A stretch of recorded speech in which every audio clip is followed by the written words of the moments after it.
All right, so greetings everybody, and welcome to the IEEE Carleton and Lumentum panel. I am Konstantin Fedotov, the academic director at IEEE Carleton, and I will now hand over to the Lumentum folks to introduce themselves. Perfect, thank you, Konstantin. Hi everyone, thank you for joining us today. We hope our presentation will highlight a bit of what we do here at Lumentum. So joining me today, my name is Rosemary. Are some esteemed colleagues, where we have David Markin, who is the manager of the Algorithms and Analytics team, as well as the DIB lead for the Transport Business Unit. We've got Shauna Meng, who is the Design Authority Engineer for the WSS module we build here in Ottawa. We've got Geneva Kita, who is a junior, electrical engineer, working on the WSS modules as well, and Sherry Sparling, who is an automated optical alignment process engineer on the WSS. And finally, Britt Heyman, who is the University Relations Specialist and HR Consultant. So a bit about myself. My name is Rosemary, like I mentioned. I have a Bachelor of Engineering degree from Carleton University, and I've been working in telecom for over a decade. I've been with Lumentum for just over a year, where I started this time, or January of last year, working in an internship, which was part of an initiative the DIB had started for those individuals who have a history in tech, but for whatever reasons decided to leave tech for a period of time, and were now looking to re-enter. And that's kind of where I fell in. I worked in tech for just over 10 years back at Nortel, and when it transitioned into different companies, and then had children and decided to stay home for a little while and raise my kids. And over the last 2 years, thinking about coming back into tech, and came across the internship and gained a ton of experience, and now working as a manufacturing process engineer or process development engineer with the R&D team. So a little bit about who Lumentum is, or what Lumentum is. We have a long history in optics that started off as JDS Vitel back in the early 80s here in Ottawa. As time went on, the company grew with mergers and acquisitions and became JDS Uniphase. And back in 2015, JDS Uniphase split into two different companies, which is Lumentum, which kept the optics and the photonics side of the business, and then Viavi Solutions, which was more of the test side. And over the last 7 years, we've expanded the manufacturing side of things, and have different satellite offices all over the world. And mainly, you'll find us in Asia and North America, where our headquarters is down in California, and out in Europe. And now I will pass it on to David, who will talk about some of the interesting stuff that we do here at Lumentum. Thanks, Rosie. Thanks, Rosemary. So I'm David Markin. I manage an R&D team at Lumentum that works on algorithms and analytics. And I also, as Rosie said, take on a lead in our business unit that we have here in Ottawa in diversity, inclusion, and belonging. So if anyone was wondering what DIB is, diversity, inclusion, and belonging. So Lumentum, many of you may not have heard of us, but we power the photonics that power your lives. And so maybe you have facial ID on your phone. Well, we make the little lasers that make that happen. Maybe you played an Xbox Kinect. We make the little lasers that make that gesture recognition happen. This video call is going through our devices. Our devices make up the fiber optic backbone, and every single phone call, every piece of data that you download goes through one of our devices. And I'll promise you, if the connection's good, it's going through one of our devices, and if it's bad, it's going through one of our competitors' devices. We also work on LiDAR, the lasers that make LiDAR happen. We play in lots of manufacturing, laser cutting, electrovoltaic manufacturing. So we're really powering a lot of the stuff that you interface with every single day, but more sort of at the behind the scenes level, not necessarily the consumer facing level that you'd see. And from a company perspective, we go across the whole sort of integrated level. So, right from chips and wafer fabs across various sites, into components, into advanced modules and subsystems. And we have 5 business units across the organization. So 3D sensing, so that would be, where the gaming, the Face ID, lasers, laser VCSELs, datacom. So, think of the big data centers that a lot of your data is stored, your pictures, etc. And then telecom and transmission and transport. And you can think of transmission as the signals where they start and where they receive. And you think of transport as all the parts in between. So I like to compare it to roads. So you can think of all the parts in the roads, the interchanges, the traffic lights, etc. And then finally, the commercial lasers, where laser cutting, laser welding, and industrial applications of lasers and high power lasers comes into play. And as Rosemary talked about, one of our key products we're a market leader in that goes into the fiber optic backbone, and we produce. Well, we manufacture it in Thailand, but we design and create it and develop the next generation of products here in Ottawa. Is a wavelength selective switch, and there's a picture of the boring gray and black box with a lot of fibers at the bottom, but it's it's actually pretty cool inside, and you can think of it, as I alluded to before, as kind of the highway interchanges that are there, but for the fiber optic network. So if you think of the fiber optic network that transports all our internet traffic, all our phone traffic, all our data, you think of those as roads. The companies that manage those networks, the Bells, the Rogers, who buy from the Sienas or the Ciscos of the world, they don't want to convert your data back to electrical and then back to optical. It just goes better if it's all optical. And so being able to do that all optical switch is what the wavelength selective switch does. And you can sort of see a general sort of cartoon in the bottom right that kind of gives you the layout of what's inside that box. And that's what a lot of this team on this call has worked on or touched on. And one of the coolest things is our latest product, 1 terabyte of traffic or data can go through that box at any one time, which is an insane amount of traffic. And that's just like that. Anyways, that's a little bit about us. I'll pass it back to Rosemary.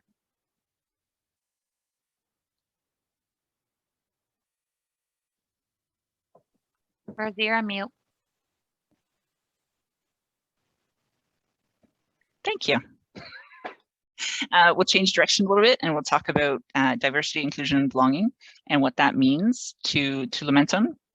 So from a diversity perspective, it means to us that we accept and value all the individuals who work for us and outside from a wide range of backgrounds and personalities, regardless of gender, race, ethnicity, etc.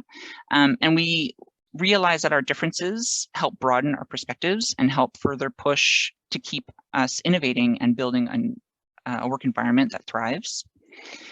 From an inclusion perspective, we see it as a workplace in which all the individuals are treated fairly and respectfully, and we all have equal access to opportunities and resources so that we can all fully contribute to our organization's success.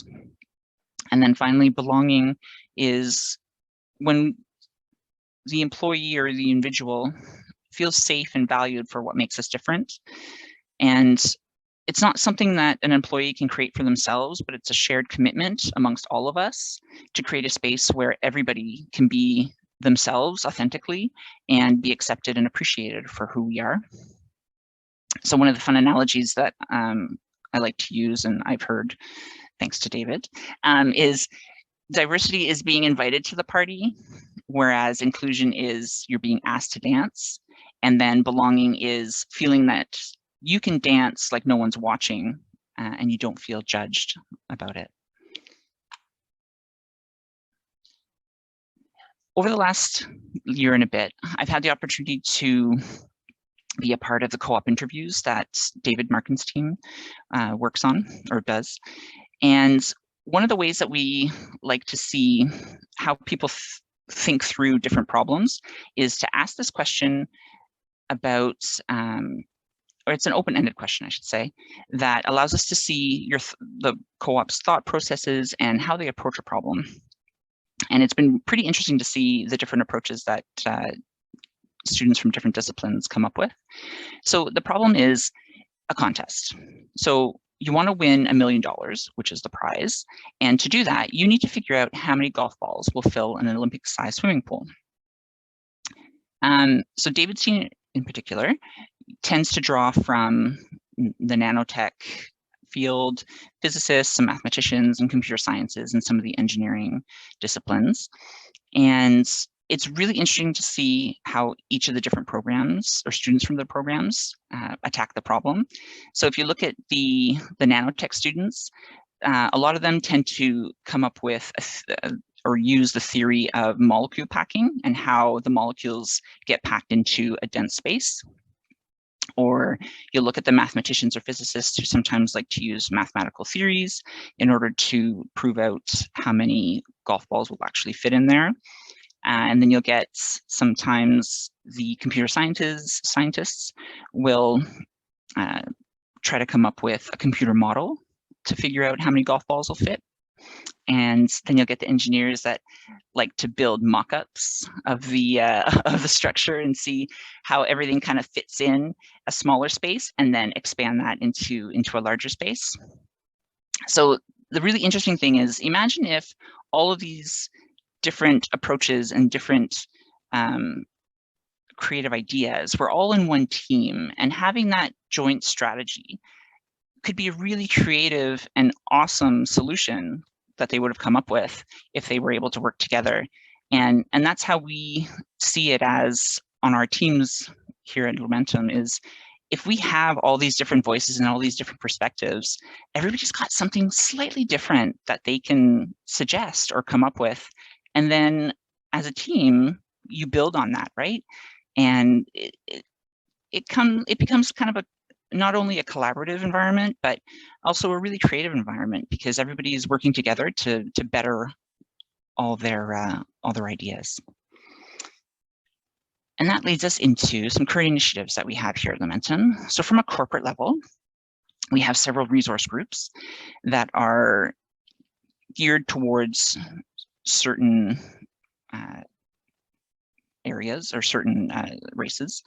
In particular, the LBEN, so we have a Lumentum Black Employee Network, and then we have the Next Gen Luminaries, which is targeted for new early career hires. Then we have groups like the Latinx or the Women at Lumentum and the Asians at Lumentum. We also have a variety of scholarships and internships that Britt will go into a little bit later. And in the US, we have some partnerships with different societies that are working together to promote diversity within Lumentum. And we've done some unconscious bias training for both managers and employees at Lumentum. Local to Ottawa, we've been sponsoring university clubs like the Autonomous Club down at Waterloo. And we've been a part of different conferences and tech panels across Ontario, the different universities here. And most recently, we've been supporting a local high school here in Ottawa that has an underrepresented student population with optics labs, so that they have new and improved equipment and things that they can use in their laboratories instead of aging equipment that they currently use. And now I will pass it on to Shauna, who will talk about her engineering journey. Thank you, Rosie. Hello, everyone.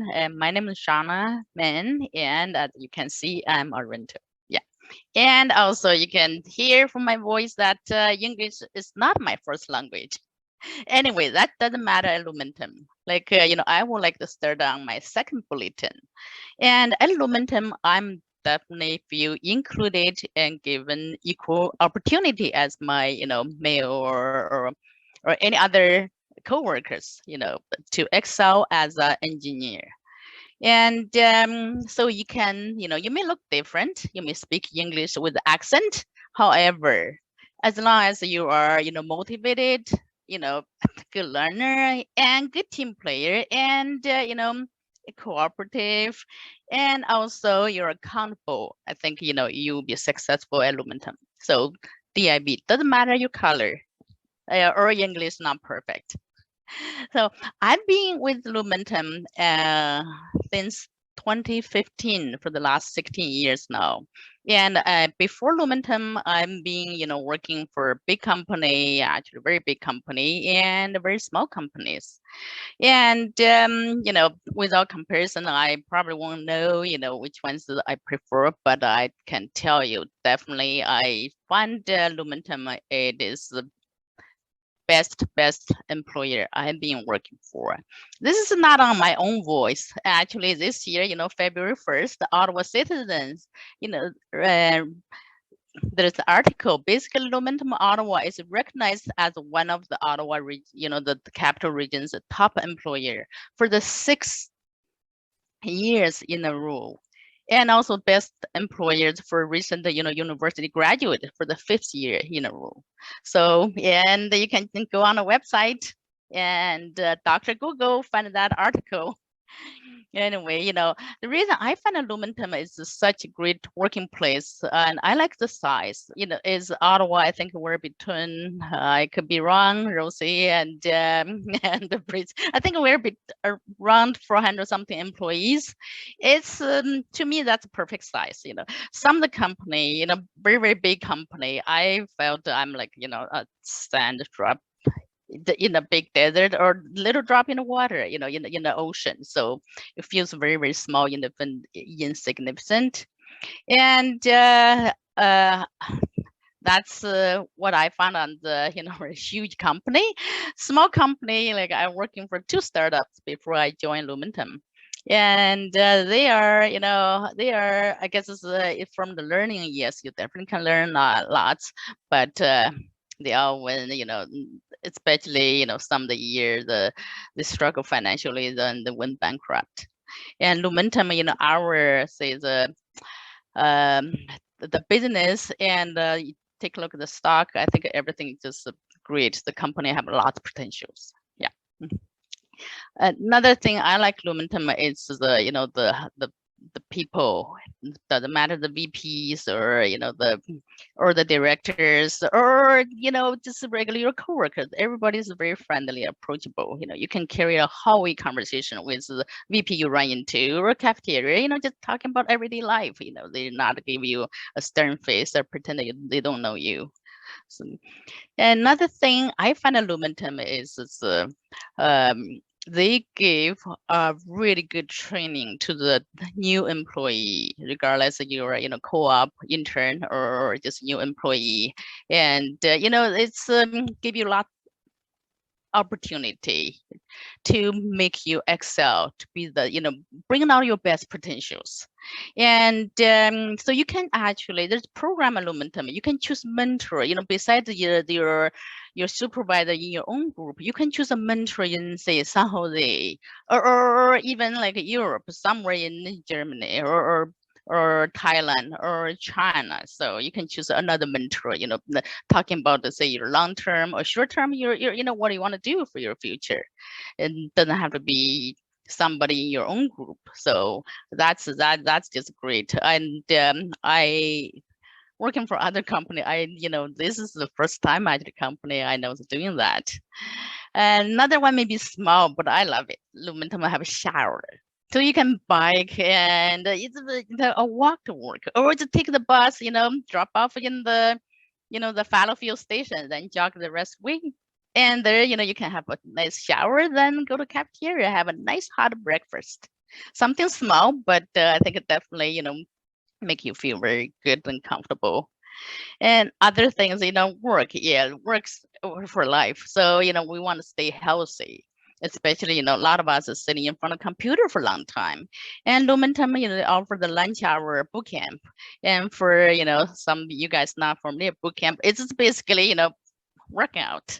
Yeah, keep you fit. So, this way you feel your day's not, from all the way from 8 o'clock to whatever, 4 or 5 or 6. So, you can take a good lunch break and have a good sweat and chat and laugh and work out with your coworkers. We have, a professional and personal trainer. So if you do not working hard, she's going to give you trouble too. So I find it just lovable. Yeah. Also, we have this lunch hour yoga, and for anyone who want to, sit in front of a computer, you want to stretch, or you want to, do the meditation, find your own Zen garden. So this is absolutely the best place to working for. My personal experience. Thank you. Hi everyone, my name is Geneva Keita. I am from Mali and my first language is French. Don't hesitate to ask any questions you may have in French and it will be a pleasure to answer them. N'hésitez pas de me poser vos questions en français et ce sera un plaisir d'y répondre. I decided to come to Canada in 2015 after obtaining a college diploma from my country. I came here in 2016 and started at the University of Ottawa. My background is in electrical engineering, and then I joined Lumentum in 2019 for a summer internship. And then I came back in 2020 for another internship. And then after that, I got converted to full-time. So next slide, please. Yeah, before I joined Lumentum, I was not enrolled in co-op. I decided to find an internship and it was too hard. I applied to many positions. I had 2 interviews without success and it was almost the summer. My friends were like, Geneva, I'm going to do this, do that. I'm going to work here. And I was like, I have nothing to do. I was stressed, I was depressed as well. And during that time, I got contacted by Lumentum for an interview. To be honest, I went there with not much hope. And after the interview, I was like, Geneva, there is no way I thought I was not a good fit because there is no way such a big company would like to keep you because you are Black and your first language is not English. And 2 weeks later, I received a call from the recruiter and he said, Geneva, we want to continue with you. Do you know what was my reaction?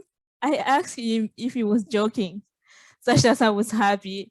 And seriously, that was one of the beautiful days of my life because when I decided to come here, I come from a family where 99% I can say are trade people. They wanted me to study business or administration or something like that. But I decided to follow my own path. And this was a great achievement for me. Also, my experience that time at Lumentum changed my point of view on many aspects. In companies like Lumentum, diversity makes it beautiful. People will not judge you based, like I cannot say, based on my experience, I cannot say 90% of the employees, but let's say 100% of the employees, but let's say 90% will not treat you because you are Black, Asian, you are Muslim, etc. They don't care about that. They really care about your experience and what else you can bring. So to emphasize that, we even have a prayer room at Lumentum. So if you join Lumentum as an intern or a new grad, you will get a quality training. And then your manager, your mentors, or anyone at Lumentum will be rather than happy to answer your questions and concerns as well. And don't worry, you won't risk to get bored because you will work on amazing projects. The first time I joined Lumentum, I work on LiDAR, which is like one of the technology of the future, right? And then something I really like about Lumentum is like they care about our work-life balance. Here is a picture of me ziplining with the others intern. At that time, we had our own HR representative. They asked us to vote. She was an intern as well. So they asked us to vote for an activity we like to do in group.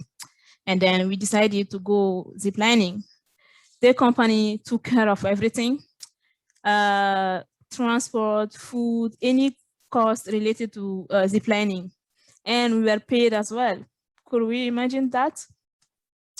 And also at Lumentum, at the end of our internship, we had been given the opportunity to do a presentation in front of the CEO, vice president, and then managers, let's say all the employees. And seriously, that was amazing.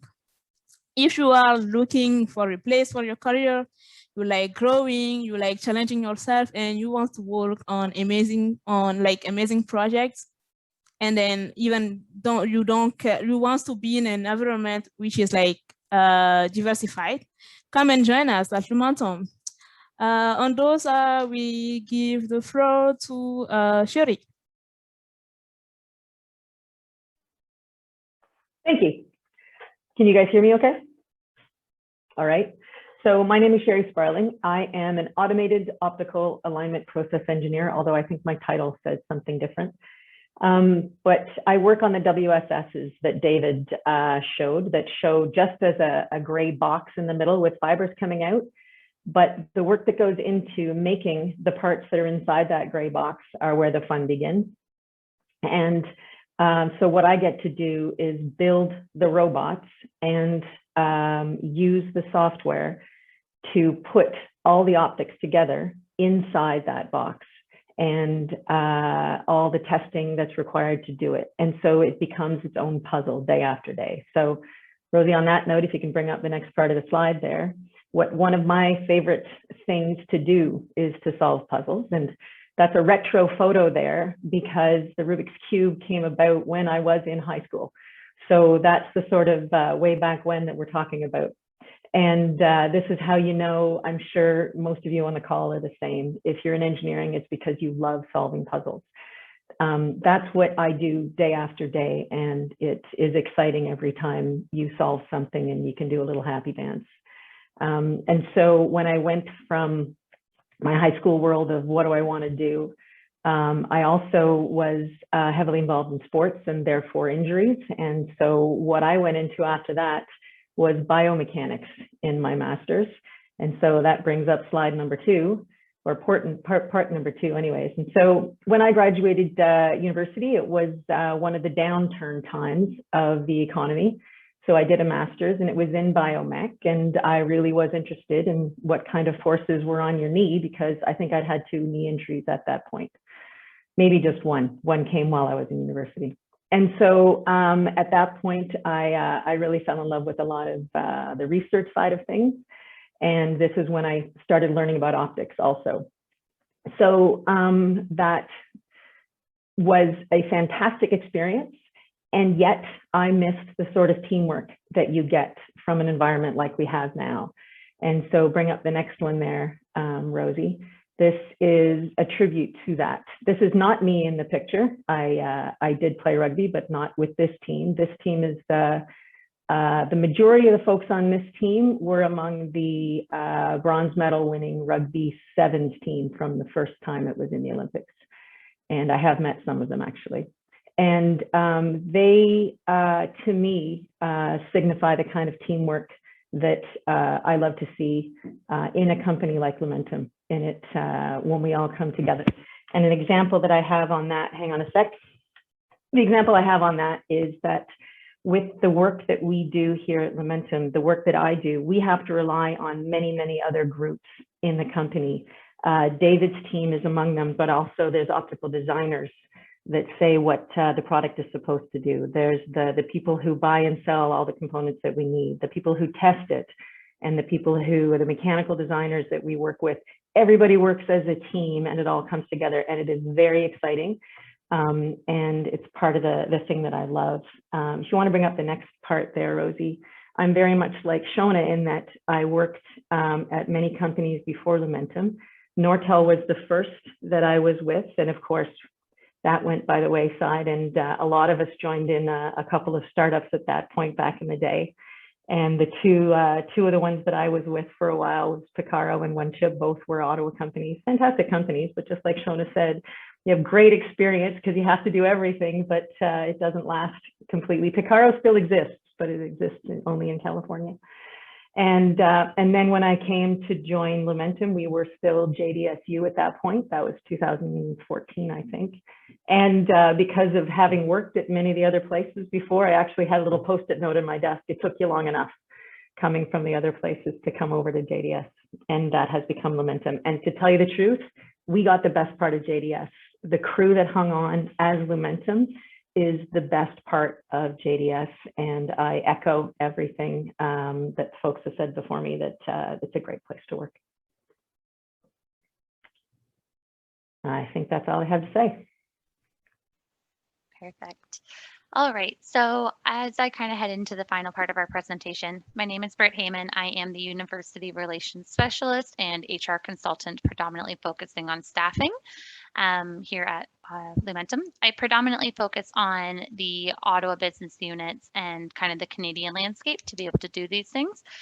So what that includes is any of our programming as part of our co-op and internship programs, sometimes early career hire, development, and conversion. If you kind of start with an intern, as you heard some of our employees have, and then transition over to that permanent side, a lot of the time I might assist through that process. I'm also part of the Diversity, Inclusion, and Belonging subcommittee here for transport in Ottawa. And within that as well, we're always looking to kind of implement a variety of different measures. So one of the things I think that kind of became very apparent as I was listening to everybody else talk is that Lumentum truly focuses on its people. And I think in a lot of regards, this typically sets us apart from other companies, especially those within a tech or photonics industry. So at Lumentum, you won't be lost in kind of monotonous workflow, but rather encouraged and empowered to think creatively to solve real world challenges that will make a positive impact. You technically will work with the best and the brightest in the business, and you'll come to learn very quickly that everyone is focused on the successes of each other in a dynamic, transparent, and collaborative environment. So the saying goes, is what you can see on the screen, we are a culture of luminaries, and when you step into any of our global offices, regardless of where they are in the globe, you'll quickly see a culture of thinkers, tinkerers, and doers. And I think this mentality does carry over even to those positions that are maybe not in tech in nature as well. We'll go next slide, please, Rosie. Thank you.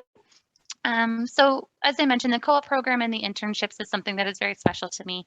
It's something that I work alongside of and put a lot of effort into daily to kind of make it as enjoyable as possible for anybody coming to us. Just a cool stat before I get into anything else. As you heard, our office is about 350 to 450 people at any given time in Ottawa, respectively. And in any of the work terms, our actual co-op or internship population makes up about 10% of our entire employee workforce. So our co-op positions have a very huge impact on kind of our day-to-day and our business units.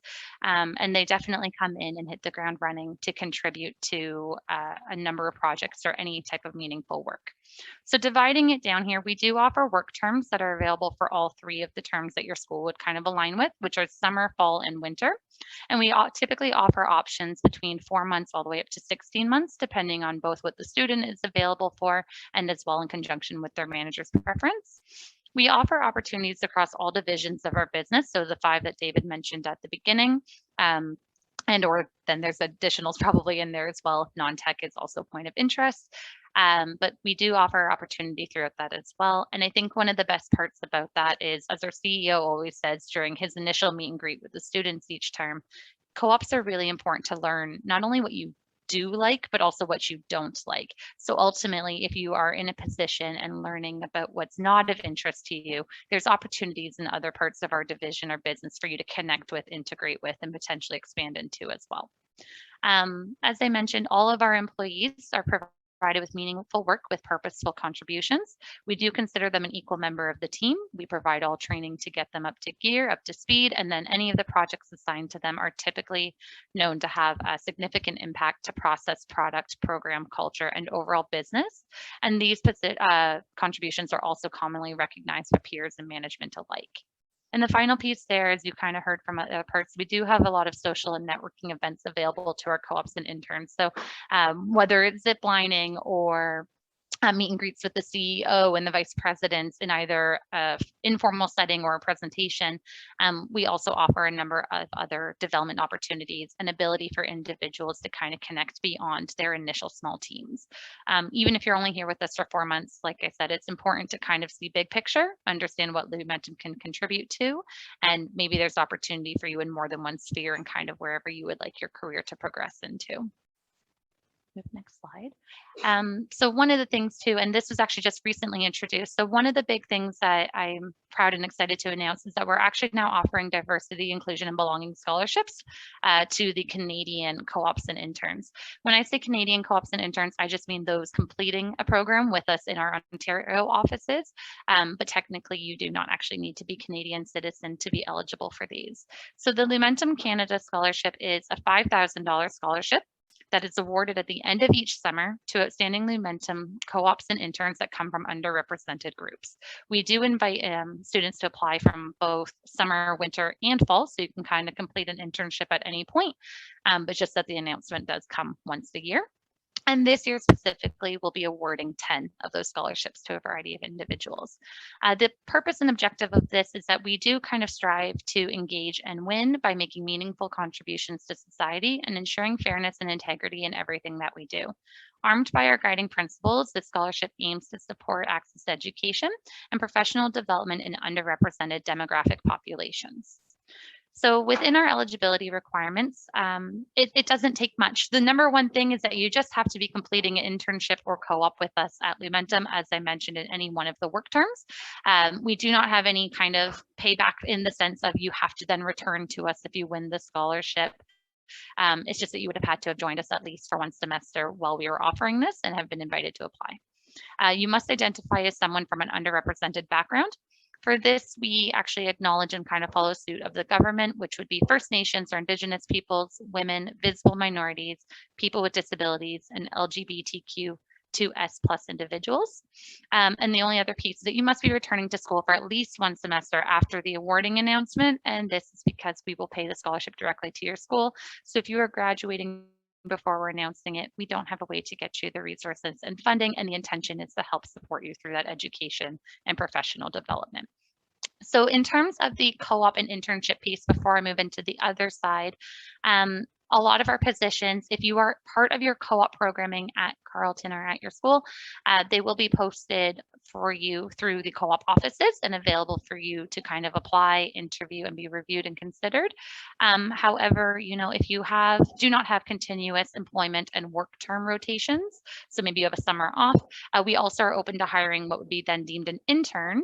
And we can always discuss kind of application either coming directly to me or through our external system, which would be Lumentum Careers.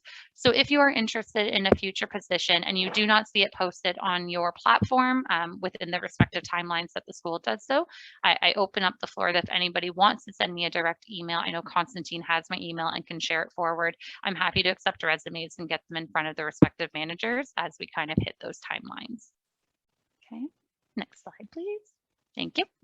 And then kind of shifting gears. So that transition from, you know, kind of being in school to permanent opportunities, there's a lot of opportunity there. So even if you're coming to us as a co-op or intern and your work term ends, you have the capability to be extended continuously as kind of a part-time intern while you return to school, or extend your work term with us and stay on board for an additional plan as long as that aligns with your manager. If you're heading up towards graduation or heading into, you know, a different opportunity for work, permanent opportunities become a little bit more at the foundation of probably where your mindset might align. So in terms of permanent, our commitment to increasing representation for minority groups at Lumentum does begin in recruitment in all senses. So we work alongside our recruitment partners to ensure diversity of our candidate pool for both co-op and permanent opportunity. We continue to support the personal and professional growth of minority groups at Lumentum through global community events, hosting unconscious bias training for managers, and establishing key development programs for individuals seeking to grow into leadership and senior technical roles. We go beyond simply accepting diversity and inclusion, and we proactively celebrate all those differences that make us a more creative, more engaged, and more prosperous team, which I think you can understand from the personal short stories that were previously shared. And one of the things I can also kind of speak to is that we definitely make a concerted effort to hire hungry to innovate and exceptional individuals early in their careers.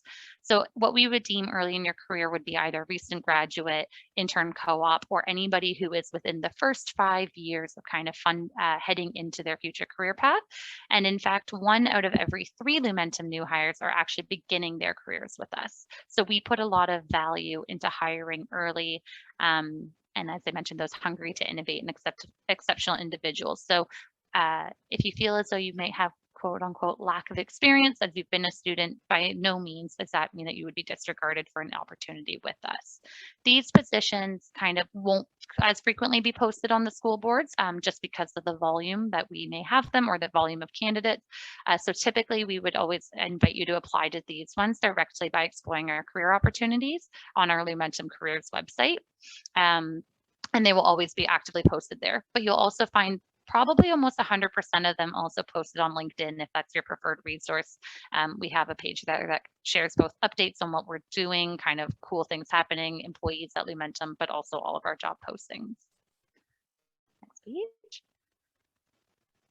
And just as a final wrap up, should you be looking to explore that permanent opportunity, we really offer a wide variety of comprehensive benefits that kind of cover the full scope and spectrum. So we have, as you've probably heard, wellness program initiatives. We have discount programs for anything external. Some of the favorite ones that I often hear from students is that we actually offer a student loan payment assistance program, which means that we can help pay off any student debt that you may have through an employer contribution. So no expense to yourself. And then if you ever were to look to explore to return to school, we also offer educational assistance for any relative programming to help you kind of take those next steps and excel in your career further. Beyond this, it's all kind of on the screen there, but there's lots of kind of bonus perks and things that are available that I think ultimately makes it a very comprehensive package, and not one that I commonly see where all of it is offered. In my years of experience, I've kind of seen parts of each of it being offered, but Lumentum kind of does it fully there, and anything that you might have of interest is probably available to you as well. So with that, I want to kind of wrap it up and say, thank you for attending. Thank you to all of the speakers from Lumentum who took the time out to want to kind of share their stories and their personal experiences with everyone. But I want to open up the floor that if anybody has questions, we're happy to answer them. And as Geneva mentioned, we can do so in French, English, maybe a few other languages if we're exceptionally talented, but I can't guarantee those ones.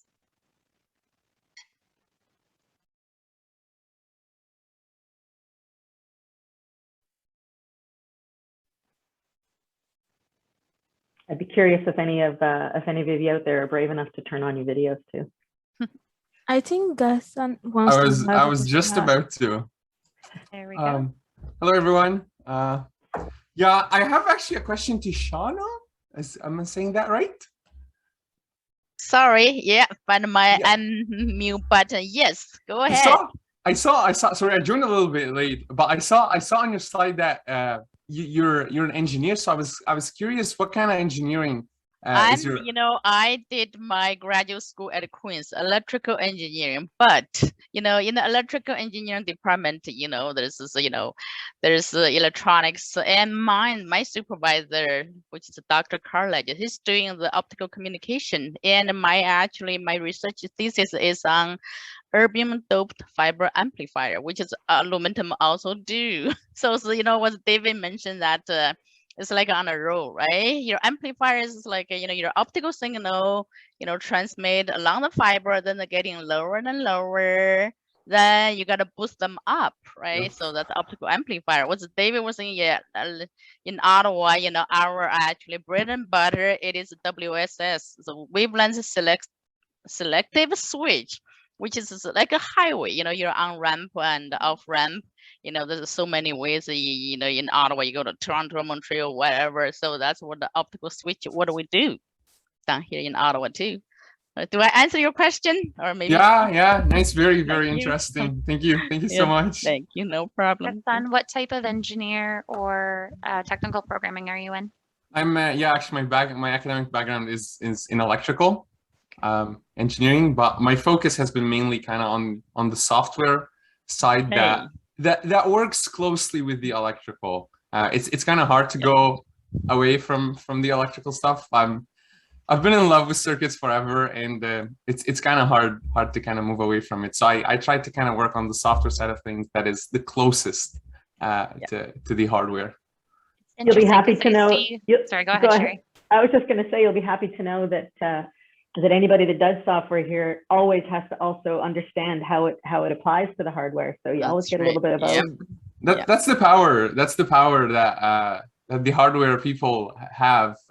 Having that extra knowledge over kind of the software guys really come in extremely handy. That's right. Yes. Yeah, I brag about it quite a bit. Very, very interesting. Thank you. It's cool, Lens. Because I work so closely with like a number of the universities, I'm actually noticing a transition in programming where now a lot of them actually like group electrical and computer science or electrical and software at some of the schools. So I think it's kind of becoming more of a trend to have that connectivity and understanding that, you know, having a direct focus in terms of career aspect, a lot of it probably carries over, because I know Geneva's also from electrical engineering, and Geneva, I don't know if you only work with electrical, but I'm sure you also can understand that understanding a variety of sciences has probably been very beneficial. Yeah. You can never have kind of like, it's never enough. Every day you learn something new that you didn't know the day before, and it also depends on the position, and you can kind of never have enough, regardless if it's hardware or software. You always kind of feel like, in a sense, weak on the other side. So like if you're kind of more confident in the hardware world, you always kind of feel like, okay, maybe I should be investing more into the software. Just kind of read more about it and just kind of tie things together. But that varies depending on the position. And same thing with the, like from software point of view, working on a hardware, working on an operating system. For example, like you need that hardware knowledge. You see everyone hitting the books, regardlessly of what you're into or what you do. Very cool. I think it just, you know, echo what the guys are saying. Regardless of what you do, even the, you know, our optical designer or David's team, you know, in the algorithm, everything you rely a lot of things. You rely, you know, either the app or still programming to, you know, you have to understand the physics or electronics, how the things works.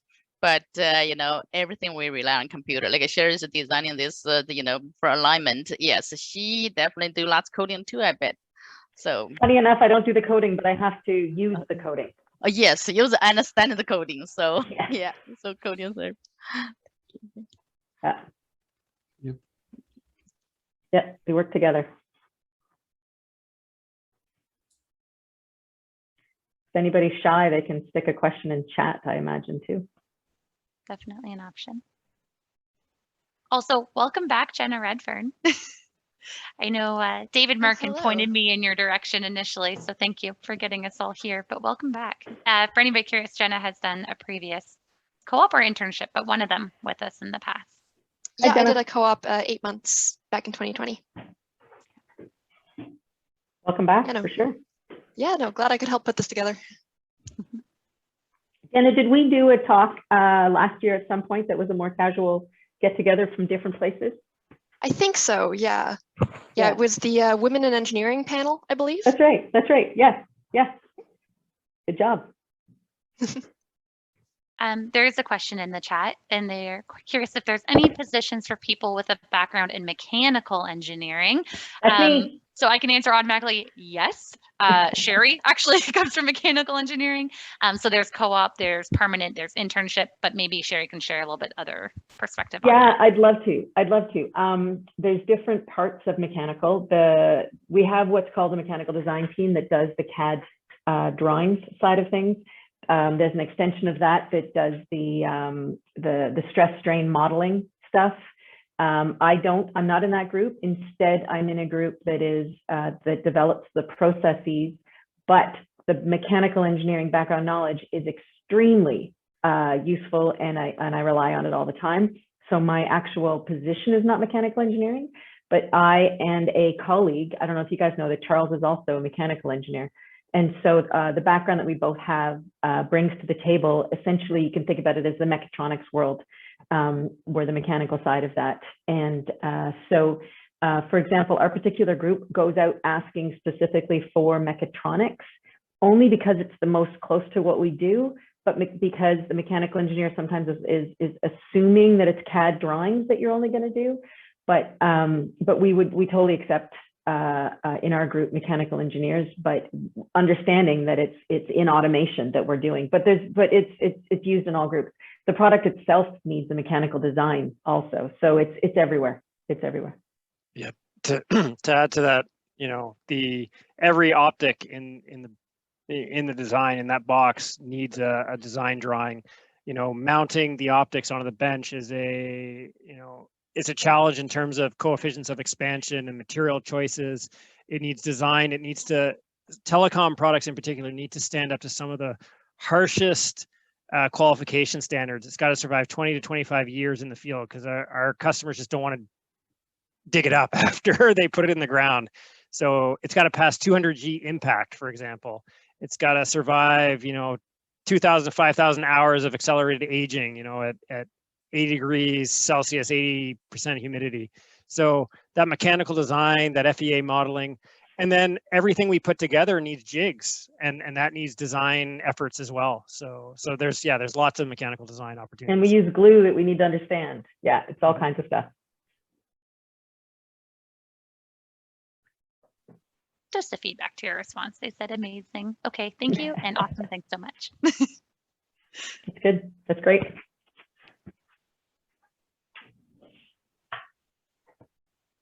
Any other questions we can answer for you?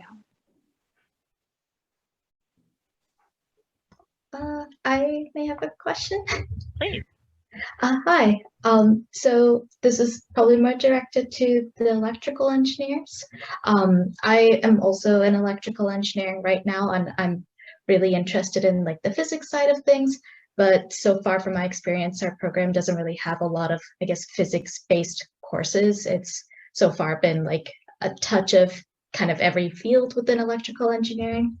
And I was just wondering what kind of is the learning curve kind of going into a position at Lumentum and maybe not having a very strong background in physics.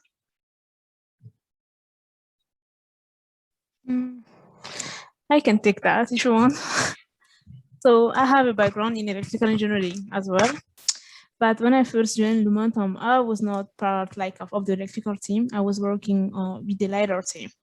So there I did some data analysis. I did some, let's say some testing and things like that. But now I am with the hardware team. So now I do design, verification, and then we do some FMEA together. FMEA is just to know if a problem occurs, how can we, comment on peut l'éviter? How can we prevent it from occurring? So I don't know.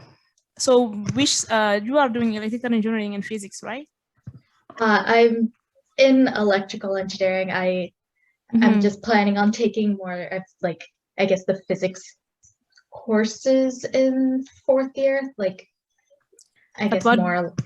Oh, sorry. What do you like the most? Designing, verification, or testing? What? Or programming? I guess more along the lines of testing. Like I've been really interested in like the materials side of electronics. So like how do semiconductors work? I've also been looking at like the photonic stuff that they offer in 4th year.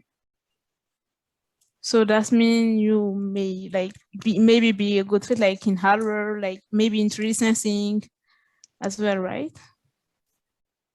3D sensing hardware. Sorry, just I think a quick question. When you were in LiDAR, which was probably a little bit more removed from what you might currently be doing, did you find that there was a big learning curve? Yes, because I didn't know. I knew some things about radar, but not LiDAR. So that was my first time to get involved in things like that. And when you were doing so, what resources kind of helped you or were available to you to kind of manage that learning curve? They had a lot of PowerPoint. My manager gave me as well a lot of books to read. And then, yeah, and they also put me in contact with many people who has already the experience in that field. So that helped me a lot. So I don't know if that answers your questions. Or... Yeah, it really does. So like there was like a lot of mentorship there, I take it. Yeah. Let me jump in a little bit because, you know, optics and photonics is something that's usually not taught until maybe 4th year of an undergrad degree. And even so, there's maybe one course. And so a lot of people come in with zero optics, and you know, Lumentum kind of speaks its own language in terms of, you know, some of the terminology we use to define our measurements, particularly on the optical side of things. So there has to be a lot of learning on the ground.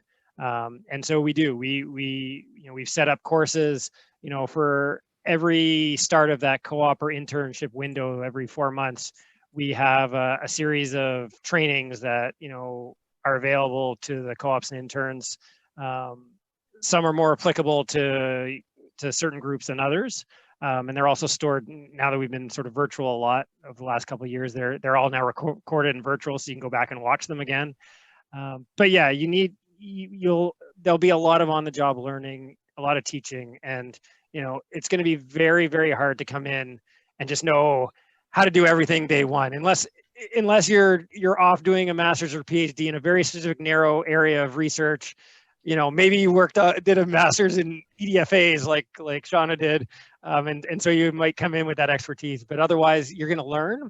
And as a company like Lumentum, what we're looking for is that ability to learn, that ability to be flexible, to learn, to be adaptable, and to be able to understand those concepts.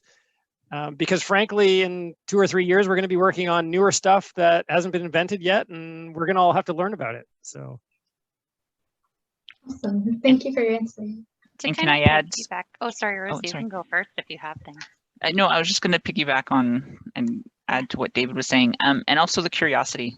So having that curiosity and trying to figure stuff out, along with having the support from your team and colleagues and that sort of thing, to dig and go through stuff and try to figure it out and get it to work in your head. I was actually going to piggyback and say something very similar, where I think because I see a lot more on the hiring side, right? Like the non-technical world, the non-management side, the hiring side. I have seen many students who come with like a very specific background and then end up working with kind of a variety of different sciences and engineering and platforms. And there's never the expectation that you should know everything, right? I think that willingness to learn, the openness to learn, the curiosity, all of that is ultimately what drives you. We want people who are very innovative, and sometimes the best way to get that innovative approach is to actually come from a different background because you bring a different lens. So if you're currently kind of in engineering and open into another side of it, as long as you have the willingness to be wanting to adapt and shape and kind of learn a lot of that stuff, that possibility is there, and you would be surrounded by probably a number of individuals who are open to teaching you because they come from very similar understanding, where that learning curve is natural, right? It's going to happen. So we can teach you the technology, we can teach you the science, but we can't teach you an open perspective. So as long as you have that, I think it's very possible to do so, and I've seen it happen. And I think that also gets complemented by the fact that we offer a mentorship program. So if you were there and ended up in like an electrical piece, you could easily explore having a mentor who is very comes from a physics background or something like that to maybe help with that learning curve and work a little bit more alongside you. So you will always have that connectivity, but the landscape is kind of yours in terms of what you do with it and where you want it to go, but the resources are there. And we definitely understand that we would give you as much as possible to assist with that. Perfect, thank you. And then I see another question in the chat saying, is there a required level / amount of education for the intern positions? So technically, no. I can answer that pretty easily. So technically, no. We do commonly look for individuals who are probably a little bit more like having just finished at least their first year, but we hire everybody from who's currently doing a bachelor's all the way up to master's or PhD. So there's no true requirement to actually be far beyond. You could be in your second year and exploring opportunity with us. The other piece is that you just actually still have to be in school. So as long as you are not graduated and then searching for internship, because at that point, then we would want to explore like an early career hire opportunity, which would give you that permanent career growth. So as long as it's intern co-op, you just should currently be a student, unless you're coming from Rosie's case or something like that and doing a STEM re-entry, which would be a number of years outside of school for that career field and then re-entering. But so short answer, commonly anything from like year 2 upwards. But I've definitely seen individuals come to us immediately from their first year as well.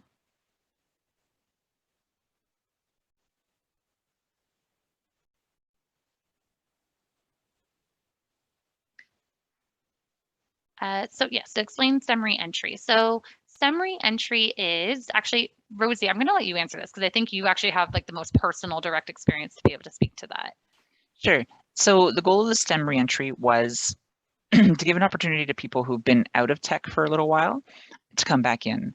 So in my case, I graduated 2001 and started back at Nortel and worked for almost a decade and had children. Took some time off and I stayed at home for probably 9 years, 10 years now with my kids, and started to look at getting back into the workforce.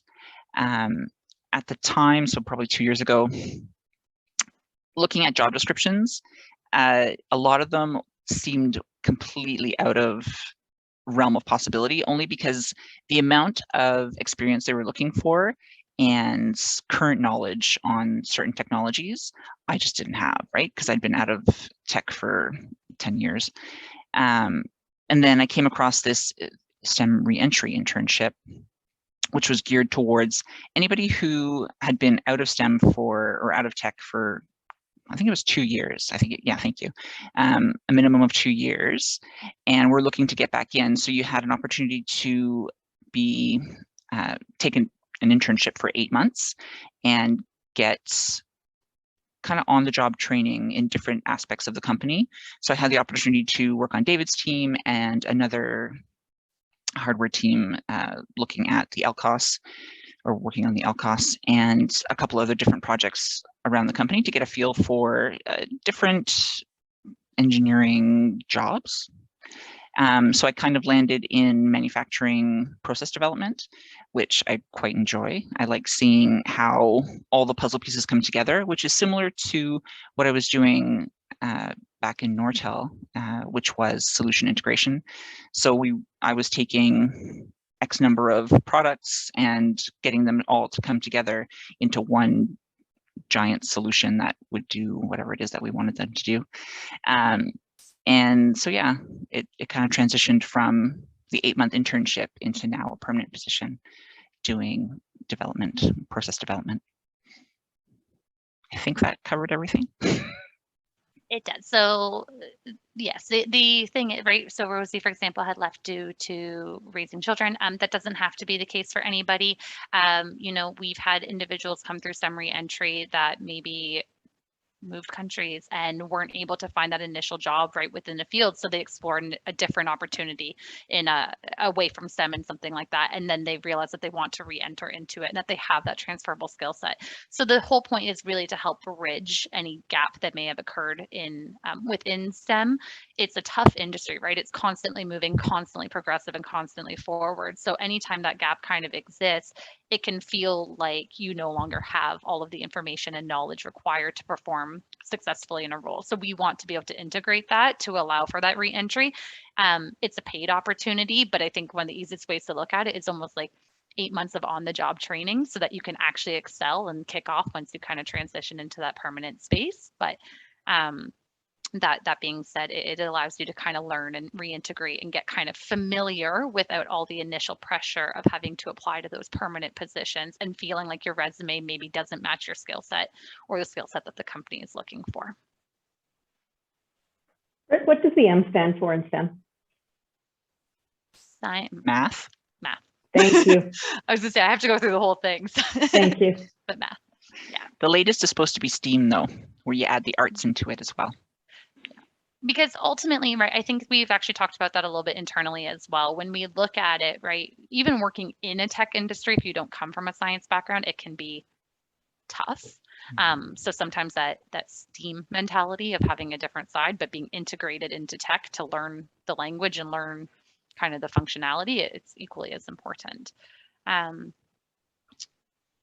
Oh, cool. So they shared a personal story saying it truly is. Fantastic. I began my undergrad in mechanical engineering in 2015, but in 2018, I had to leave due to a cancer diagnosis and have not been able to experience I should have by now. And that's very fair, right? So that's part of the intent behind this. And that is part of the capability to allow you to feel as though none of that time was ultimately missed in a career perspective. So. I do want to be mindful of time. I don't know if anybody has any last questions, but I also can see there that Constantine shared my email address at the beginning. So I'm happy to act as the point of contact. Sorry, my dog's going to start. And if anybody has questions that, you know, aren't relative to co-op or internships or hiring, I'm happy to kind of still connect you in the right direction to get those questions answered in maybe a more, I guess it'd be more of an email intimate one-on-one setting, but I don't want to leave things open-ended if anybody has those elements.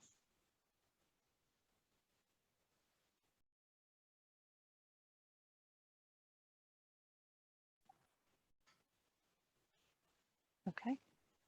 Well, if that is all, I just repeat my initial sentiments of thank you very much to the presenters, for those who want to come share their stories, but also for taking the time to kind of come listen, enjoy, ask questions. I hope you learned something not only that either helps you in your career growth, but also very specific to Lumentum and the initiatives that we have in place. I hope the number one thing that comes across is that, you know, for tech industry, we're still very people oriented, and at the core, we will always be people first. So I hope that messaging comes across through the DIMB, but also the very cool stuff that we work on and the way you might interface with it daily.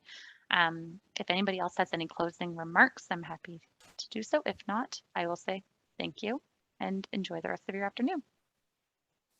Thank you so much, Britt. I just want to also just say thank you to everyone for coming to this panel, and especially to the folks at Lumentum for giving us their time to do this. If any of you missed the beginning, I will be editing and uploading the panel to YouTube, so keep an eye out for that.